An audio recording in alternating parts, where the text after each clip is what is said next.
మంచి ప్రేమ అంటే సులభంగా రాలేదు. కానీ ఒక్కసారి వస్తే మనల్ని మార్చేస్తుంది. ఒక అబ్బాయి, అమ్మాయి చిన్న చిన్న మనస్పర్ధలతో విడిపోతారు. ఇంట్లో ఒత్తిడి, చుట్టూ ఉన్నవారి అభిప్రాయాలు అందరిది ఒకటే మాట వాడిని వదిలేయి. కానీ అమ్మాయి గుండెలో మాత్రం ఒకే ఒక నిజం ఉంది. అతను తప్పు చేయలేదు.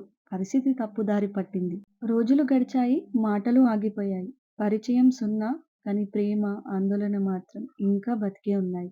అమ్మాయి ఒకసారి మెసేజ్ రాయడానికి ప్రయత్నించింది. చెరిపేసింది. మళ్ళీ టైప్ చేసింది. ఇంకోసారి చెరిపేసింది. ఇంతలోనే ఒక సందేహం. నేను ముందు మాట్లాడితే అహంకారం అనుకుంటాడా? ఇంకా అబ్బాయి మనసులో కూడా అదే అంతరంగ యుద్ధం. నేను మెసేజ్ చేయాలా? వద్దా? ముందు నేనే వెళ్ళాలా? అతని హృదయం ఒకటే అనుకుంటుంది. నువ్వు వస్తే నేను సిద్ధంగా ఉన్నాను. ఒకరోజు సింపుల్‌గా ఒక స్మాల్ మెసేజ్ వచ్చింది. మాట్లాడుకుందామా? రొమాంటిక్ కాదు, సినిమాలాగా కూడా కాదు.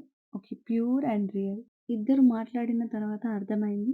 ప్రేమ ఎప్పుడు బ్రేక్ అవ్వదు. ఇద్దరి మధ్య ఫైట్స్ లేకుంటే మాత్రం అవుతుంది. Love doesn't fail on its own. It fail when people stop choosing each other. నిజమైన ప్రేమ అంటే పర్ఫెక్ట్ జంట కాదు. పర్ఫెక్ట్‌గా ప్రయత్నం చేస్తూ ఉండే ఇద్దరు. ఇలాంటి మరికొన్ని కథల కోసం మన ఛానల్‌ని సబ్స్క్రైబ్ చేయండి. Thank you.